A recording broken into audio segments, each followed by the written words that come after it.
Bienvenue sur les numériques pour ce nouveau numéro de Jeudi Pro. Et aujourd'hui, on va parler de santé mentale avec vous, Clarisse Pamiès. Bonjour. Bonjour Maxence. Alors, vous êtes la CEO d'OpenMind Neurotechnology, une société qui a vu le jour en 2016, mais que vous avez rejoint en novembre 2020.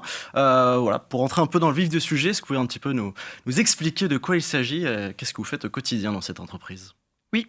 Donc nous, ce qu'on a développé chez OpenMind, c'est vraiment des outils de nouvelle génération. On a combiné beaucoup de technologies, de l'aspect scientifique avec les neurosciences et du jeu vidéo et de la donnée. Et ça nous permet en fait de mettre dans les mains des coachs en entreprise et aussi des psychologues des manières de faire beaucoup plus en profondeur leur métier, de manière accélérée.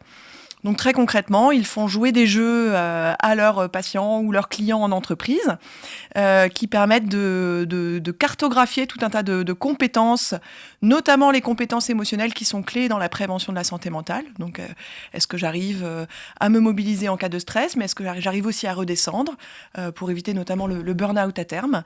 Et donc ces outils-là qu'on met entre leurs mains également sont couplés à de la donnée, puisque pendant que la personne joue à un jeu, on va aller mesurer tout ce qui se passe chez cette personne au travers de ses comportements, mais aussi de petits capteurs sur les doigts, ce qui va nous permettre de le raccrocher à des indicateurs qui sont publiés dans la littérature scientifique. Concrètement, vous mettez sur les utilisateurs des casques de réalité virtuelle et vous leur faites faire des jeux de gamers, c'est ça finalement ? Alors c'est le principe. D'ailleurs, on a des gens qui sont des spécialistes du jeu vidéo dans l'équipe. On a de la réalité virtuelle qui est utilisée parce que ça a un effet immersif, vraiment de voyage au cœur de soi-même.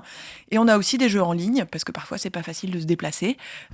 Nous, ce qu'on essaie surtout de faire, c'est d'avoir la meilleure combinaison des technologies pour que la personne puisse être accompagnée quelle que soit la situation. Donc c'est pour ça qu'on essaie on a une gamme d'outils en fait particulièrement complète.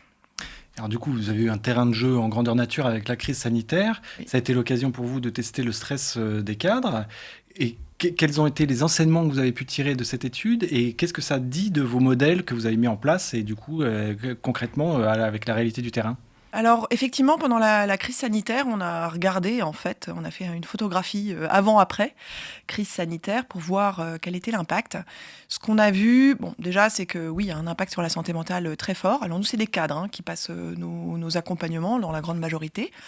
Voilà, on a vu des niveaux de bien-être s'écrouler, des niveaux de stress monter pour le coup fortement. Et puis, ce qui est intéressant, c'est qu'on a aussi vu l'impact sur des compétences, parfois qu'on n'associe pas avec la santé mentale.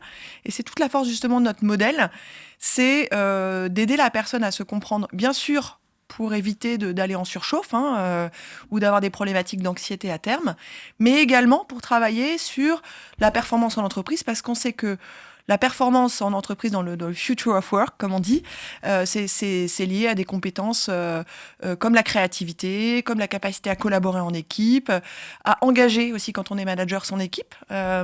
Et alors toute la crise, finalement, on a vu que ces compétences-là aussi s'effondraient, notamment la flexibilité. On a vu des impacts de 10 points en moins sur la flexibilité, c'est-à-dire la capacité à s'adapter à l'incertitude. Également un renfermement sur soi, donc c'est pareil, à peu près 10 points de réduction de la capacité à aller vers l'autre. Donc voilà, tout ça, c'est les impacts du télétravail. Et c'est ça qu'on accompagne dans le diagnostic, mais aussi, bien sûr, après, dans les exercices d'entraînement. Oui, parce que pendant la pandémie, on a beaucoup parlé d'e-learning pour acquérir des compétences techniques, mais finalement, sur les compétences humaines, il y a pas mal de managers qui se sont trouvés démunis et ça crée pas mal de complexité dans certaines entreprises. Oui, alors d'ailleurs, moi je crois pas du tout aux solutions tout à distance pour ce genre d'enseignement. On voit bien que les plateformes de santé mentale, alors elles sont nécessaires quand on met des lignes ou des e-learning sur la santé mentale, mais on voit finalement un effondrement à un moment de l'utilisation et puis on va toucher que les gens qui sont déjà un peu convaincus par le sujet.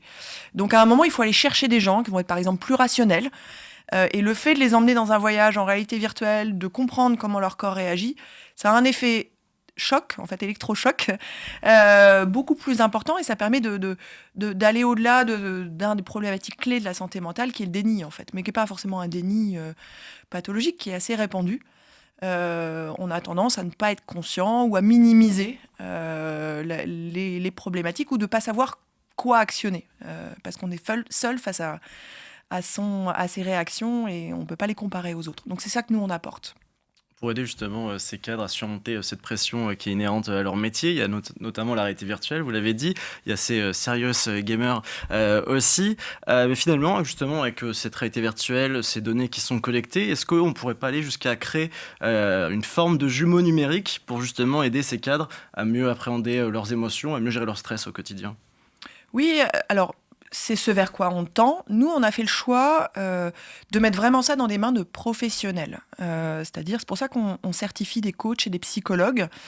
Parce qu'à un moment, avoir votre jumeau numérique, ça peut peut-être être quelque chose aussi d'angoissant. Et c'est ce qu'on voit aussi dans le domaine de la santé. C'est qu'on n'a pas forcément toujours envie de quelque chose qui nous rappelle qu'on est malade.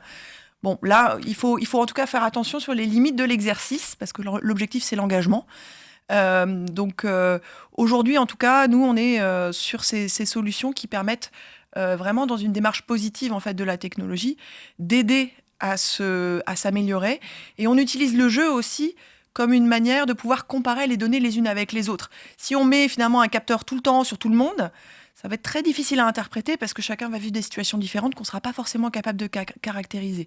Pourtant, ce vers quoi on tend avec les wearables aujourd'hui, avec les Apple Watch, ce genre de choses. Alors, on a testé les wearables que nous, on n'utilise pas, en tout cas pas dans les produits grand public aujourd'hui. On a vu quelques innovations au CES de Las Vegas, justement, pour aussi améliorer notre produit.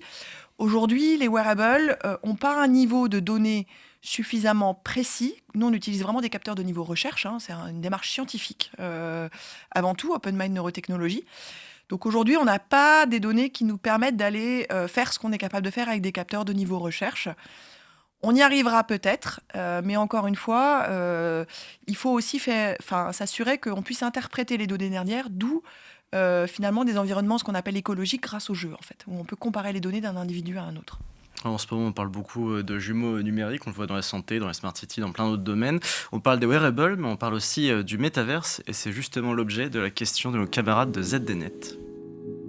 Alors, vous qui travaillez beaucoup dans le domaine de la VR, une question peut-être un peu plus large.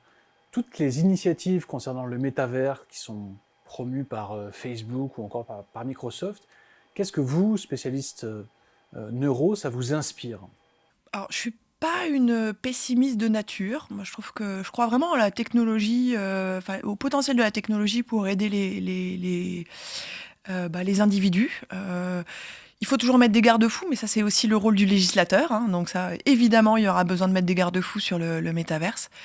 Moi, je pense qu'il y a une opportunité importante, justement, peut-être pas pour faire tout le temps des exercices ou s'améliorer, mais de pouvoir finalement avoir de nouveaux outils pour un individu, de se développer de manière plus précise, plus chirurgicale, comme ce qu'on fait chez Open Mind Neurotechnology. Donc personnellement, je le vois d'un œil positif pour démocratiser toutes ces technologies sur lesquelles on travaille. En tout cas, nous, on sera prêts. Merci Clarisse. Merci Marco. Merci. Et merci à Car la réalisation. Et on se retrouve la semaine prochaine pour un nouveau numéro de Jeudi Pro.